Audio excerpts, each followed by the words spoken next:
안녕하세요. EBS 2021학년도 거예요. 수능 특강 독서 사회문학 10강입니다. 필립스 곡선 지문입니다. 자, 우리 시지고를 비롯한 친구들, 요게 이번에 내신 시험에 들어가는 친구들이 많으시죠? 선생님이랑 다시 한번 꼼꼼하게 지문 보도록 하겠습니다. 총 5개의 문단이고요. 자, 1번 문단부터 해결하도록 하죠. 1번. 물가 상승률과 실업률의 합계. 자, 우리 색칠 한번 해볼게요. 물가 상승률과 실업률의 합계. 사실 여러분들 물가 상승률 높으면 좋지 않습니다. 비싼데 실업률도 높으면 좋지 않습니다. 왜? 직업이 없잖아요. 합계를 사회적 불행지수라고 한답니다. 이거 당연한 말 같아. 물론 바람직한 경제는 불행지수가 낮은 경제겠죠? 하지만 물가 상승률과 실업률은 어느 한 가지가 낮아진다면 다른 한 가지는 높아지는 경향이 있습니다. 자, 여러분들 자 간단하게 쌤 예를 들어볼게요. 자, 우리 예를 들자면 뭐 미국이라든지 홍콩이라든지 이렇게 왜 되게 이른바 선진국, 경제대국 생각해 보시면 물가가 굉장히 높다라는 거 알고 있을 거고요. 자, 그 다음에 대도시일수록 그 다음에 강대국 되게 막 경제 성장률이 굉장히 좋은 그 선진국 같은 경우에는 직장이 많을 거예요. 자, 그에 비해서 그런데 예를 들어서 뭐 저쪽에 뭐 아프리카의 어떤 빈민 부족이라든지 생각해 보면 물가는 굉장히 싸요. 자, 대신에 실업률, 네, 어떻습니까? 물가는 싸지만 실업률이 굉장히 높아요. 다시 말해서 직장이 없잖아요. 그죠? 자, 그래서 우리가 어느 한 가지가 높아지면 어느 한 가지가 낮아진다. 얘들 두 개는 어떤 관계다? 네, 그렇죠. 반비례 관계라는 거 충분히 알 수가 있습니다. 네, 이거 굳이 적어야 되나요? 반비례. 역의 관계를 가집니다.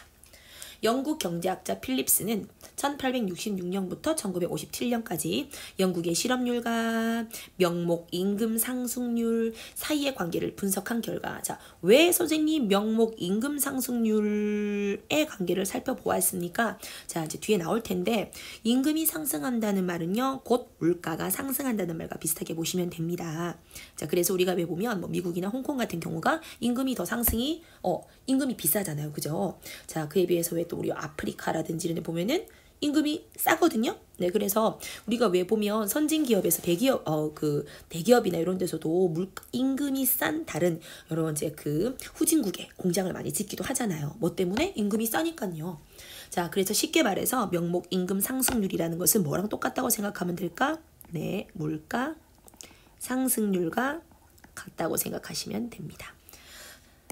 자, 그래서 실업률과 명목임금 상승률 사이의 관계를 분석한 결과 두 변수 간에 상충관계가 있다는 것을 발견했습니다. 왜? 아까도 뭐라고 그랬죠? 얘들 둘이가 뭐라고 그랬어? 반대관계라고 얘기했지? 그러면 이 물가 상승률과 같은 의미로 쓰이고 있는 명목임금 상승률과 실업률과 당연히 반대관계라는 거 같다고 보실 수가 있습니다. 그리고 명목임금 상승률과 물가 상승률이 비례관계에 있다는 사실을 바탕으로, 자, 결국 명목임금 상승률은 물가 상승률로 대체를 해서 실업률과 물가 상승률 간의 역의 관계를 나타내는 필립스 곡선을 만들었다입니다. 자, 여기서 조금 중요한 게 뭐냐면 제일 먼저 우리 경제학자 필립스가 처음부터 물가 상승률과 실업률 간의 관계를 살펴보는 게 아니었다라는 거예요. 자, 처음에 먼저 우리가 이 Y축에 들어갔어야 될 것들은 뭐였다? 바로 명목, 임금, 상승률이었습니다. 자, 2번 문단 들어가도록 하겠습니다. 이러한 점에 기초해서 케인 작파는 완전 고용의 대가로 약간의 물가 상승은 감수해야 된다는 총수요 관리 정책의 유효성을 주장했답니다. 너무 중요한 말이 지금 나온 것 같아요. 총수요 관리 정책. 자, 총수요 관리 정책이라는 것은 무엇이냐? 완전 고용이 된다면 어느 정도의 물가 상승률은 감수해야 된다 이 말이야. 뭐처럼? 네, 바로 이 필립스 곡선처럼 말씀이십니다. 자, 계속 이때 총수요 관리 정책이란 정부의 지출을 조절하거나, 자, 요거 우리 한번 줄 끊고 다시 한번 더 생각해 보도록 할게요. 자, 총수요 관리 정책이란 정부의 지출을 조절하거나 세율을 조절하는 경기 조절 방식을 의미한다고 얘기했습니다. 자, 우리 정부의 지출을 조정한다. 예를 들어서 수요라는 말은 돈을 쓴다는 말이겠죠. 그러면 정부의 지출을 조절한다. 정부가 어떻게 지출을 한다는 거예요? 뭐 우리 왜 뭐 국가 사업하면 되겠죠. 국가 사업, 뭐 도로 사업이라든지 뭐 항만 사업이나 강 사업 같은 걸 하면 되겠죠. 자, 그리고 세율을 조절해도 된다. 자, 세율을 조절한다는 말은 세금을 많이 거두면 어떻게? 자신들의 총 수요가 세금을 많이 거두면 총 수요가 내려가겠고 세율을 조금 거두면 어떻게 돈을 많이 써야 되잖아. 자, 그래서 정부가 돈을 뿌리든지 돈을 거두든지 돈을 뿌리든지 돈을 거두든지를 다 뭐를 통해서 할 수 있다? 국가사업과 같은 정부의 지출. 우리 왜 뭐 도로 뭐 이렇게 보도블록 같은 거 파헤치고 하는 것도 사실은 다 정부가 지출이죠. 그러면서 우리 그 인부들에게 월급을 줘야 되잖아. 자, 이런 사업이나 아니면은 세율을 올리면 세금 많이 내겠지. 국민들이. 자, 이런 경기 조절 방식을 뭐라 그런다? 총수요 관리 정책이라고 한다는겨. 경기 침체 국면에서 실제 구제를 위해서 정부가 대규모 토목공사를 발주하거나 아니면 세율을 낮추는 것 등이 이 대에 해당한다라고 되어 있습니다. 자, 이게 방금 얘기했던 총수요 관리 정책에 관련되는 거였습니다. 자, 계속 케인즈 학파는 총수요를 증가를 시키면, 자, 총수요를 증가시킨단 말은 어떻게 정부가 뭐를 많이 돈을 쓰면이란 뜻이야. 수요는 사는 거니까. 생산이 증가할 뿐만 아니라, 자, 다시 말해서 정부가 돈을 많이 뿌리면, 돈을 이렇게 국민들에게 주면 생산이 증가한대요. 생산이 증가할 뿐만 아니라 노동자와 실업자의 수입과, 왜냐하면 정부가 예를 들어서 토목공사를 발했다? 요건 하나 이해야. 토목공사를 했어. 그러면 뭐 인부들에게 노동에 따른 임금을 주겠죠. 임금. 자, 그러면 임금이 늘어난다는 말은 뭐가 올라간다? 구매력이 올라간다는 거예요. 그죠? 자, 그러면 구매력이 올라간다는 말은 많이 산다는 뜻이겠죠. 사람들이. 그지? 자, 그 물건을 많이 산다? 물건이 많이 팔림. 그 말은 결국 이 물건의 가치가 올라간다는 말이죠. 자, 그러면서 이것이 결국 무엇이다? 경기가 활성화된다는 거야. 와, 너무 좋은 거 아니야? 이거? 자, 그리고 이런 관계를 바탕으로 물가 상승과 실업률의 감소가 대응되는 필립스 곡선을 그릴 수가 있다. 케인즈 학파는 경기가 부양되면 필립스 곡선산에 있는 실업률과 물가 상승률의 균형점이 그림 2.5에서 2.1으로 간다. 자, 우리가 이것을 정리를 다시 한번 해보자. 이거 어떻게 정리할 수 있어? 자, 2.0에서 2.1으로 갔다는 말은 어떻게? 결국은 뭐예요? 이렇게 갔잖아. 그치? 그래서 실업률이 오예 줄었습니다. 아, 물론 물가 상승은 올라갔지만 그래도 뭐래요? 좋다 이거야. 직장이 많이 생겼으니까. 자, 세 번째 지문입니다. 케인즈 학파가 전제하는 우하향의 필립스 곡선은 밑으로 쭉 떨어지는 거. 60년대까지는 현실 경제 상황을 잘 설명을 해줬거든요. 근데 70년대 들어와서 세계적으로 물가 상승률과 실업률 간의 역외관계가 흔들리기 시작했고요. 사실 지금은 좀 그래요. 물가는 비싼데 실업률은 되게 높잖아요. 직장 많이 없잖아. 뭐 코로나 때문에 그렇겠죠? 실업률이 증가하는 경기 침체 시에는 물가가 떨어지던 과거와는 달리 고실업과 고물가가 공존하는 현상이 나타났던 것입니다. 실업자도 많고 물가도 비싸. 정말 살기 힘든 시대야. 그지? 이런 현상을 경기 침체를 뜻하는 스태그네이션과 물가 상승을 뜻하는 인플레이션의 합성어로 스태그플레이션이라고 하더라. 이것이 70년대 이후의 현상이 나타나면서 필립스 곡선의 안정성과 타당성이 의심을 받게 되었습니다. 자, 다시 한번 더 정리하면은요. 물가 상승률이 올라가면은 실업률이 내려가야 되거든요. 근데 이것이 아니라는 거야. 이거 두 개 다 물가 상승률은 오르는데 실업률도 오르는 안 좋은 상황이 생길 수도 있다라는 겁니다. 좀 이해가 되시지? 네 번째입니다. 이러한 시대적 변화를 배경으로 프리드만이랑 펠프스 등의 통화주의자들은 새로운 이론이 나왔어요. 통화주의자들은 우하향의 필립스 곡선은 일시적이야 라고 얘기했고, 케인즈적인 총수요 관리 정책은 장기적으로는 결국 뭐다? 물가만 상승시킨다 이거예요. 좋은 게 아니라는 거죠. 물가만 상승시킬 뿐이라는 인플레이션 가속론을 주장했다. 즉 다시 말해서 이 펠프스라든지 프리드만 같은 통화주의자들은 야, 이거 안 좋아. 왜? 뭐 때문에? 이거 해봤자 필립스 곡선 이걸로 설명해봤자 뭐만 물가만 상승시키는 결과만 나오는 거야. 실업률은 똑같다고. 물가만 상승해. 실업률 내려가야 되는데 그대로야 라고 이야기한 겁니다. 통화주의자들에 따르면, 자, 우리 케인즈 학파랑 반대예요. 현재의 실업률을 낮추기 위해서 총수요를 증대시켰어 만약에. 그럼 경제주체의 기대에 의해서 국민 총생산이 증가를 하고 실업률이 감소해서 물가 상승 나타나. 이게 뭐야 아까? 아 맞다, 필립스 곡선이었죠. 그렇지만 그 효과는 일시적이래요. 자, 왜 그런지 한번 볼까? 장기적으로 사람들이 물가 상승을 미리 인식을 하는 거다. 그래서 알아서 사람들이 써야 되는데 물가가 상승될 것 같으니까 소비를 줄여요. 혹은 투자를 줄여요. 물가 상승이 적응을 한다. 다시 말해서 경기가 활성화가 되지 못하는 거예요. 아니 이거 물가는 올라갔는데요. 총수요 정책을 펼쳐서 돈이 많아져서 물건의 가치는 올라갔어요. 물가는 올라갔는데 사람들이 물건을 사지 않아요. 자, 이래 되면 어떡하지? 물가 상승이 적응하면서 경기는 침체되고 물가는 높고. 자, 실업률은 총수요 관리 정책 이전의 자연 실업률 수준으로 회귀한다는 것이다. 자, 그래서 결국은 물가는 올려놨는데 어떻게 실업률은 그대로다, 이런 뜻이겠죠. 자, 그림에서 단기 필립스 곡선에 의해서 E0에서 E1으로 이동했던 균형점이 경제 주체의 물가 상승 인식으로 인해서 필립스 곡선 자체가 우측으로 이동을 하게 된다는 거예요.